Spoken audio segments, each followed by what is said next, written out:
good teams. There are bad teams. And then there are the teams that just can't get out of their own way.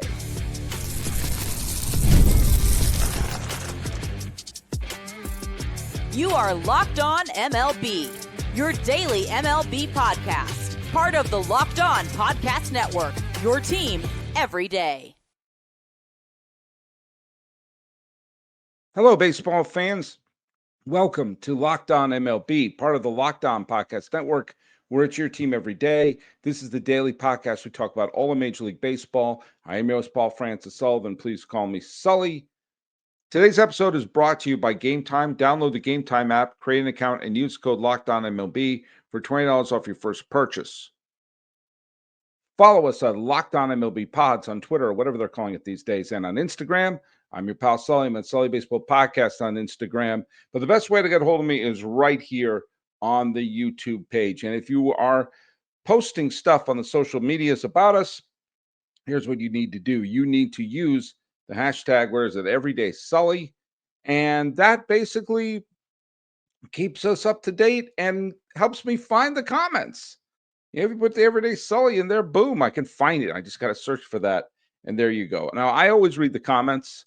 I even read the comments for the people who don't like me. And there are people who do. But you know what? I like the people who don't like me. I like Maker 161st because they're fun and they're funny. But one of my really loyal listeners is Big John 08865. And he posts some interesting things every once in a while on the YouTubes or wherever. And he posted what I thought was a really, really interesting thing to talk about. Now, here, I'm just going to give this the condensed Reader's Digest version of what he had to say. What would you consider the most dysfunctional franchise in Major League Baseball right now?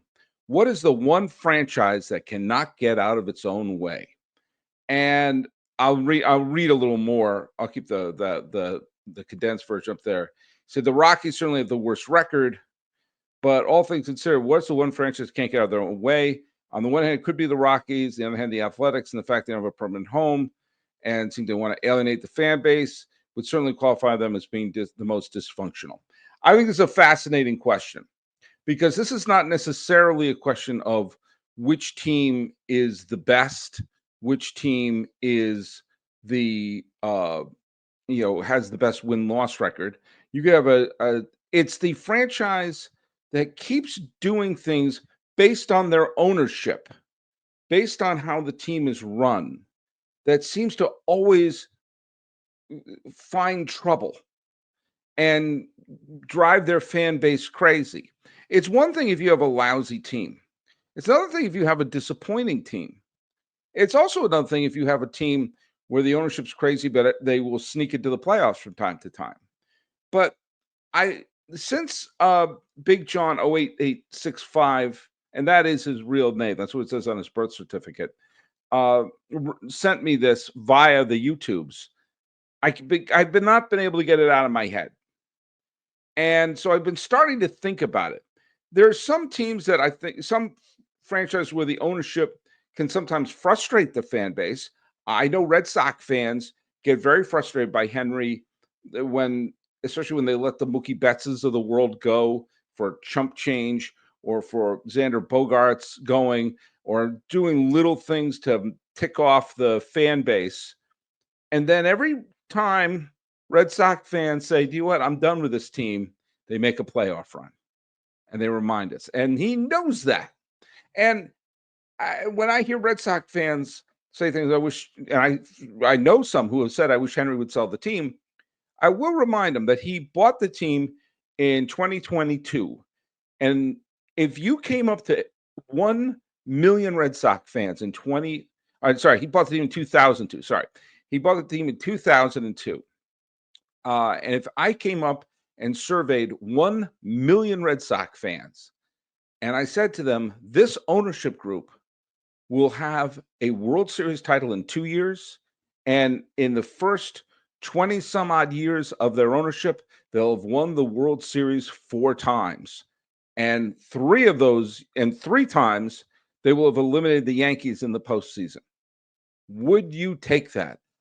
out of 1 million Red Sox fans, I would get 2 million yeses. So pump the brakes a little bit on that. I know a lot of White Sox fans are like, oh, Jerry Reinsdorf's got to sell the team. And he bought the team for $20 million in 1981. He sells them now. His great-great-grandchildren could go to law school. But I also have a hard time saying that a ownership that has got a World Series title for the franchise is the most dysfunctional. And yes, I know they're terrible now. They had the right idea in the beginning of this decade. They put together a good team. They signed a long-term deal, and they looked like they were going to be really good for a while. And it didn't work out. But I have a hard time, and part of it was bringing in LaRusso when they did. But I have a hard time calling them a truly dysfunctional franchise, at least at the level of some of the other ones. I have criticized the Cleveland Guardians Baseball Co. and the Dolan family for not pushing the team over the top, having them in the bottom 5 of the payroll when they're very clearly a team that could, should, and would be winning a pennant if they were just a little bit better. But they're also a team that's almost always a contender. And I'm sorry, I have a hard time really calling them one of the teams that, is the epitome of dysfunction.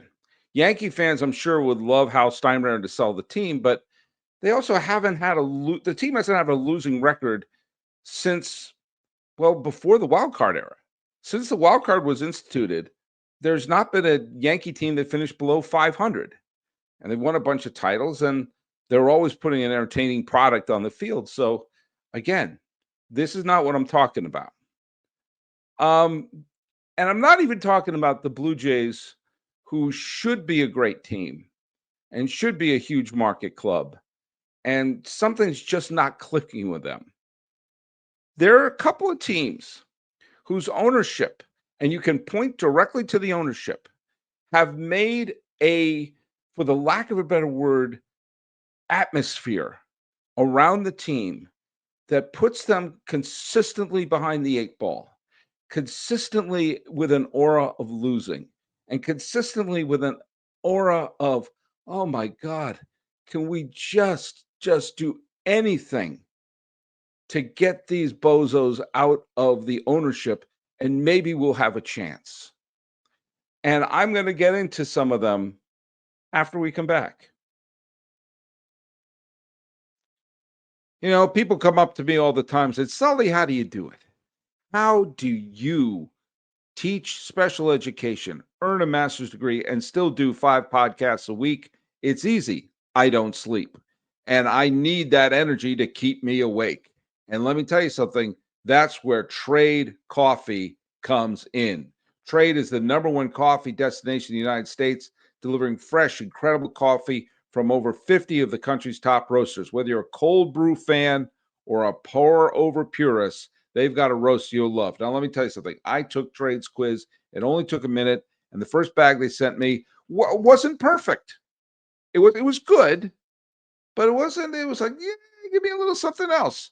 And Trade replaced it for free, sent me a new bag. I took one whiff of it, and I said, oh, this is the good stuff. Thank you, Trade. It smelled amazing. And you know what? I don't need grocery store coffee. I don't need to go to those chains that are named after characters in Moby Dick. Wink, wink. They're not a sponsor, and I don't need them because I got Trade. The prices are comparable to grocery store brands and a lot less than going to the coffee shop, and the flavor's on a brand new level. So right now, Trade is exclusively offering our customers 50% off your 1-month trial at drinktrade.com/lockedonmlb. That's drinktrade.com/lockedonmlb for 50% off your 1-month trial. drinktrade.com/lockedonmlb. All right, we're talking about dysfunctional franchises, and I'll say the first one. I'm going to save the most dysfunctional for the very, very end, okay? But one we got to put up right away is Artie Moreno and the Los Angeles Angels. The fact that they're called the Los Angeles Angels shows that they don't really have a grasp of who their fan base is. The Angels have a terrific fan base. I live here in Southern California. I see Angel fans, but I don't see that many of them here in Los Angeles County. This is first and foremost Dodger country, especially because the Dodgers are, in case you're wondering, very, very good. But the Angels have a huge fan base in Orange County and in the desert and everything on the way to San Diego. That is a region of California that, despite its geographical proximity to Los Angeles, really feels different. They are not Los Angeles. They are Orange County. It's very red statey there. It's not about politics. It's just about the culture. It's a lot of beaches there, a lot of desert, a lot of dudes who look like Billy Zabka. And that's basically a giant chunk of Orange County who play baseball all year long. It's baseball crazy. The high schools are all obsessed, batting cages everywhere, and they show up to Angel games. They get great television ratings. They've got great media ratings. They have good attendance. And Moreno insists on calling them the Los Angeles Angels. I always liked the California Angels, but when they were called the Anaheim Angels, that was honest. That's who they were. But it's beyond just the name. This is a franchise that had Mike Trout, the best player of the 2010s, play his entire prime. And he loves being an Angel. He wants to win as an Angel, and had him teamed up with Shohei Ohtani, having some of his greatest years. They were teammates, and they could not put a winning product on the field. And no matter what they do, no matter who they bring in, nothing seems to work. They brought in Joe Madden, who was coming off a World Series championship with the Chicago Cubs and taking the Rays to the World Series. Everyone was just assuming he was getting ready to have his plaque at Cooperstown, but he shows up in Anaheim and boom, his career ends. Nothing there seems to work. And there's a sense that it comes from the top. They spend big, but they spend stupidly. They couldn't, wins above replacement. You would think having Ohtani and Trout as teammates when they're both MVP candidates, you just have to put a decent team around them and they would go to the playoffs. Nothing. One trip to the playoffs since the beginning of 2010. And not only that, there's also weirdness going on in terms of the behind the scenes struggle with the stadium and refurbishing it, and a mayor of Anaheim going to jail. The whole organization just stinks. And you would get the sense that it wouldn't be anybody else running that organization with the money, tons of money, great fan base. And you're not going to move them. You're not going to threaten to move the Angels.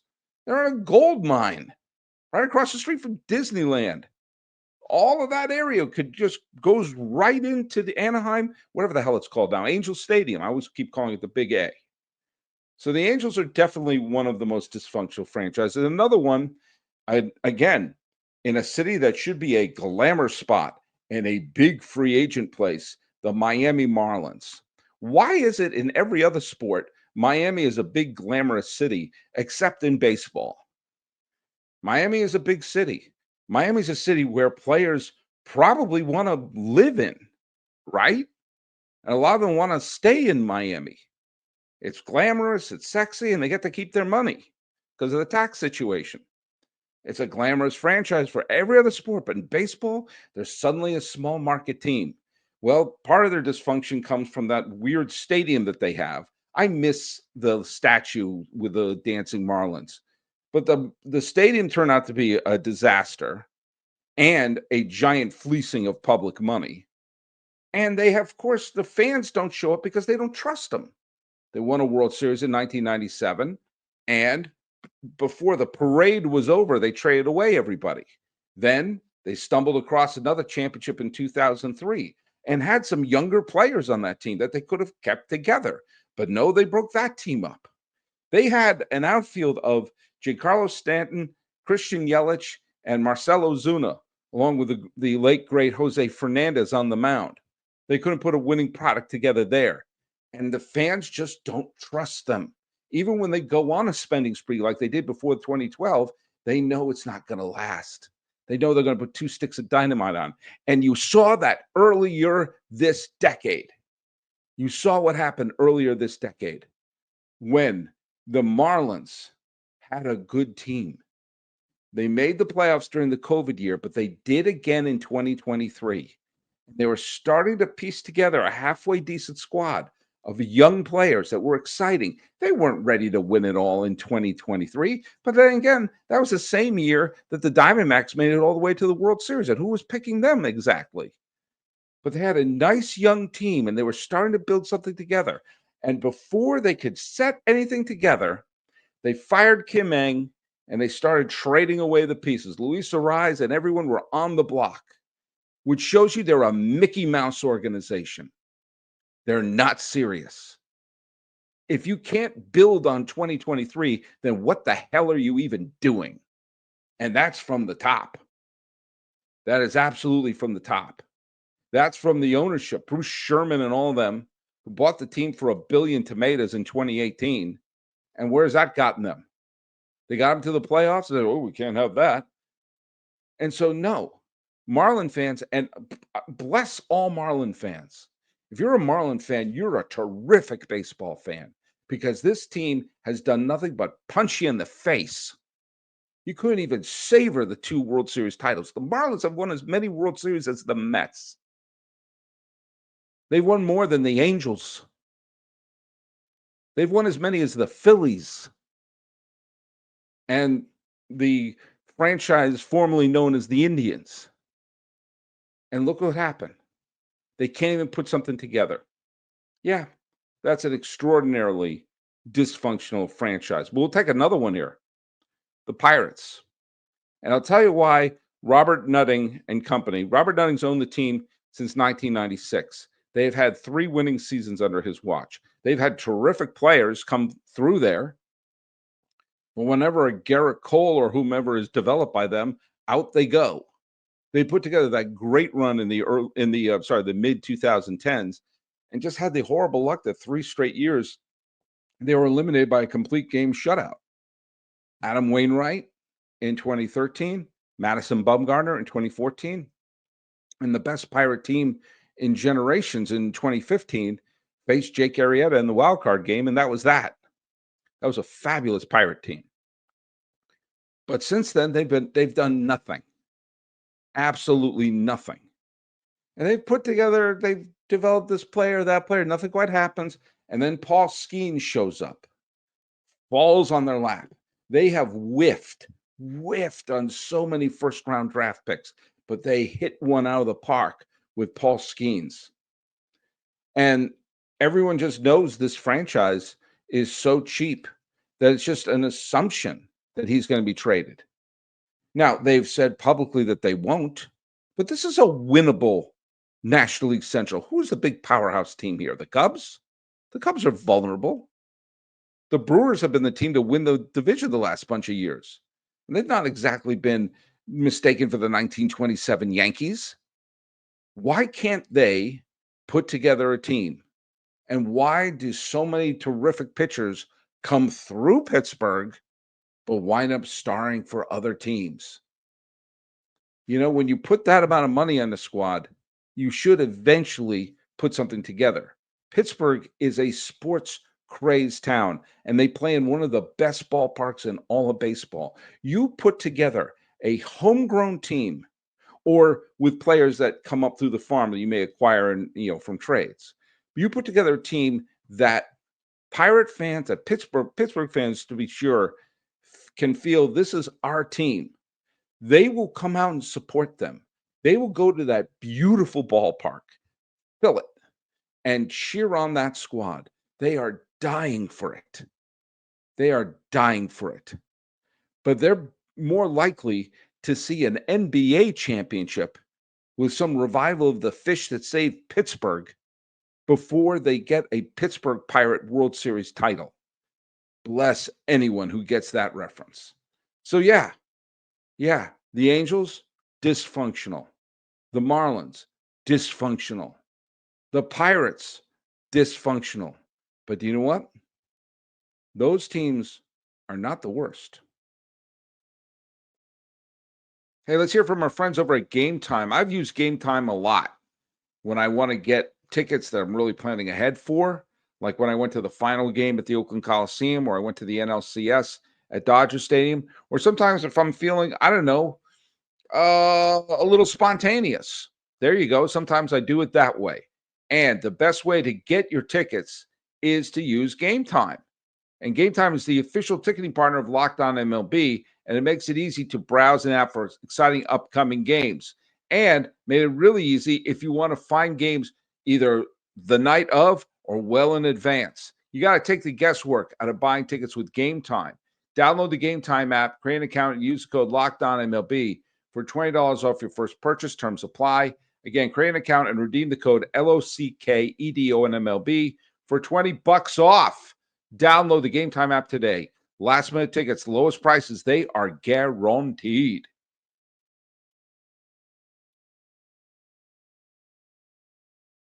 I'm sure some people are going to point out the Colorado Rockies. I mean, they're terrible this year.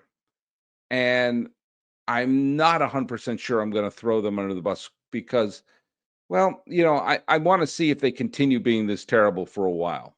They hit rock bottom, and we will see how they dig themselves out. Absolutely, we will. It's interesting to see where Stuart Sternberg fits in all of this because the Rays are in flux, but part of it is due to Mother Nature. But another part of it is the fact that they've had decades to try to come up with something with this stadium situation. This didn't sneak up on them when the hurricane hit. They've been dealing with the issue of the St. Petersburg Stadium for a while. And all we've heard for years and years, for generations at this point, and yeah, they've been around long enough to say that you can say, well, they built it in the wrong place in the 1980s when they were trying to lure a team to the Tampa Bay area. And the team should be playing in downtown Tampa. And we've seen Tampa sports fans embrace the Lightning and embrace the Buccaneers. So it goes to reason that they would support the Rays if they were playing in the right spot, which they're not. And the fact that the Rays backed out of their own deal to build a stadium in St. Petersburg, which I get why they did, because if the problem is the location, why would you spend all that money to build a stadium in the same location? I don't know why they weren't trying to get somewhere else in the Tampa Bay area. But we're now in a situation where they almost have to sell. In fact, I think they probably should sell. I want them to stay in Tampa Bay, but if the only solution is Orlando, then they got to pull it off. But they will remain dysfunctional if Sternberg holds on to the team, because St. Petersburg is not going to make a deal with them. And why would Tampa Bay, or the city of Tampa, or Ybor City, or where any of the other places that would make sense to build a stadium there, want to deal with someone who pulled out of his own deal with St. Petersburg? So I'm not quite ready to put him there quite yet.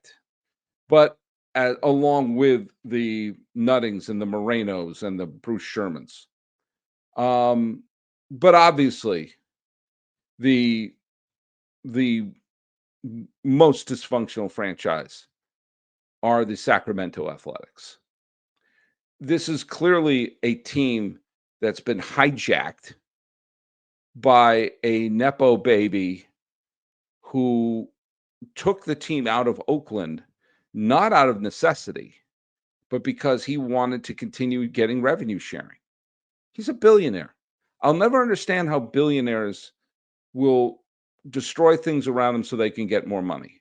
Maybe you have to be a sociopath to be a billionaire. Maybe. I don't want to believe that, but it appears to be at least more often than not.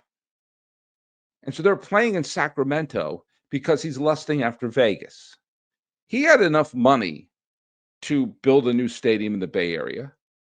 And if there was a commissioner, they would have worked something out in San Jose, because that was probably the most logical place to put the team. But I also thought they could have built it in the parking lot of the Oakland Coliseum. But if you're going to move it out of there, then you build a stadium somewhere in Sacramento. But we all know that this stadium is not happening in Las Vegas. At least, I mean, they're going to be playing in Sacramento for the rest of the decade. I think that's a very safe assumption to make. That this is a franchise where the owner who had the money and put together, and Booney and Lockdown A's will point this out, they've had good years under Fisher. And they put together a wonderful team at the end of the 2010s into the right up until they stumbled at the end of the 2021 season. And they traded everything that wasn't nailed down. And they did that for a reason. Fisher's owned the team since 2005. One of the first acts they did was to strip mine the team that went to the playoffs all those years. Now, they got back to the playoffs in 06, and then they got back to the playoffs with a wonderful team. They tore that team apart. Then they built the team back up, and almost by accident in 2012, 2013, 2014, they went to the playoffs each of those years and had some of the most exciting years in Oakland A's history. But they tore that team down. And the fans were like, you're carrying the team to the ground, you're raising ticket prices, and the stadium is falling apart, all because he wanted to get out. He sabotaged the team. And for what purpose? They're sitting in a minor league park, and they're not going to Vegas anytime soon. And whatever they touch turns to garbage at this point, even when they have good players on the team. And you're going to see the Athletics, who don't refuse to call themselves Sacramento, struggle to fill a minor league stadium. They don't have the excuse of saying Oakland anymore. The thing is, it comes from the top. The fish stinks from the head. And we are going to see a once proud and always a little quirky franchise, which are the Athletics, sit and rot in Sacramento. This is worse than what happened with Montreal. When Montreal was on the verge of being contracted, they were bought by Major League Baseball, which is an incredible conflict of interest. And the Expos were actually pretty good the first couple of years after the contraction threat. But they were there for the purpose of selling them to another market. And everyone knew the market was Washington. Everybody knew it was. But they had to work out a deal with the Orioles because the Nationals were going into their market, and Baltimore had a huge following in Washington, D.C. They still do. And so they had to work out something with Angelos, the owner of the Orioles, and they could have figured that out in 2002, but they didn't.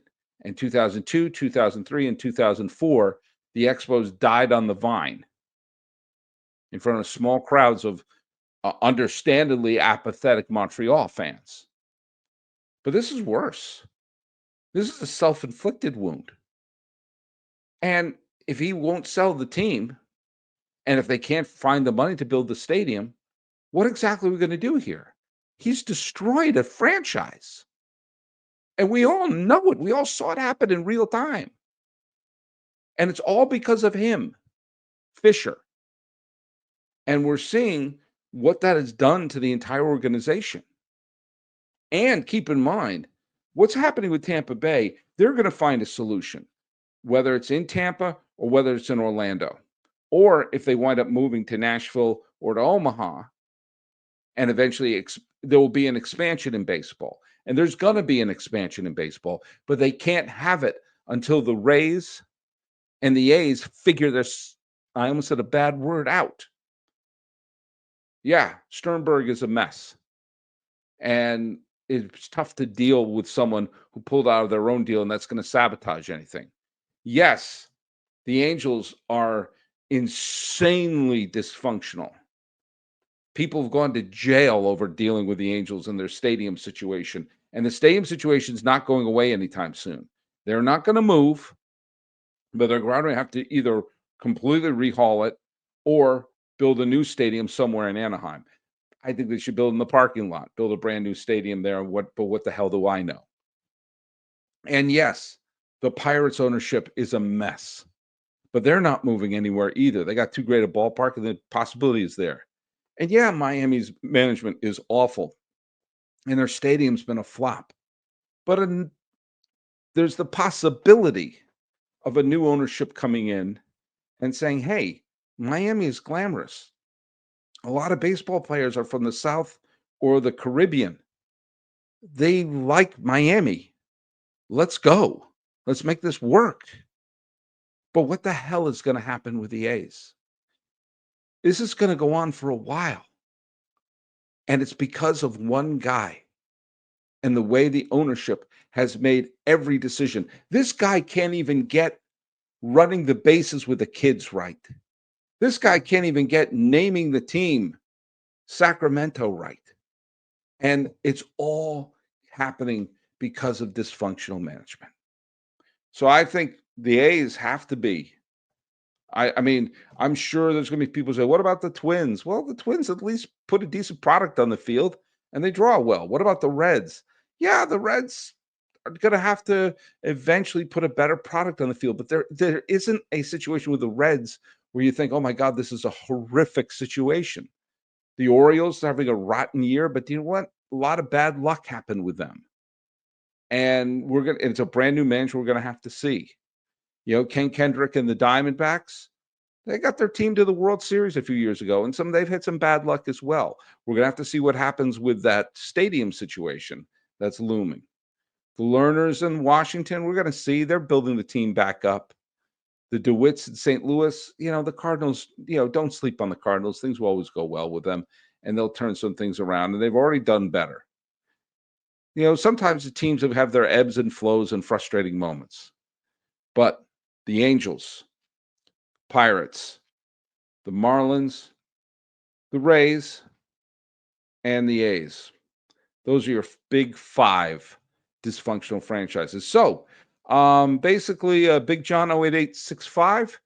Hopefully that answered your question. And if some of you don't agree with me, let me know. Let me know. And by the way, thanks so much for making us your first listen. For your second listen, you know what you should do? I'll tell you exactly what you should do. You should keep it right here. You should keep it right here and check out all of the highlights from all of the Locked On MLB podcast hosts. And every day after the games, you can see on the Locked On MLB feed what should always be your number two listen, and that is the Locked On MLB Game Night. All of the games, all of the experts get local analysis on a national scale. Find MLB Game Night at Locked On MLB on YouTube or wherever you get your podcasts. Talking about the most dysfunctional franchises in all the major leagues. This has been Locked On MLB. I am your host, Paul Francis Sullivan. Please call me Sully.